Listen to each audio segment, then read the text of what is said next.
Ito talaga yung kailangan natin, lalo na pasukan na guys. Yung mga uniform ng mga anak natin, dapat lagi nating nilalabhan. Or di kaya yung mga uniform natin sa trabaho, or kahit yung mga pambahay natin, dapat mas maganda kasi kung wala tayong mga labahin na naiiwan or natitipon. Ang kagandahan dito dahil may dryer na rin po siya. Di ba biglang uulan, so hindi ka pwede magsampay sa labas ng bahay.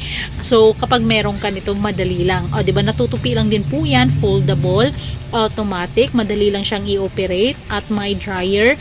At kung nagta-travel ka, pwede mo rin tong dalhin. Ilagay mo sa bag. Diba? Ganyan lang talaga yung gagawin mo, pindot-pindot ka lang, lagyan mo lang ng konting tubig, lalo na yung mga medyas natin, kagaya niyan, madali lang siya. Kaya ano pang hinihintay nyo, click nyo na yung yellow basket para maka-order kayo. Mabilis lang din yung kanilang delivery, maganda, marami ng mga positive feedback. Kaya pwede ka rin i-check, i-click mo yung link at makikita mo yung mga feedback ng mga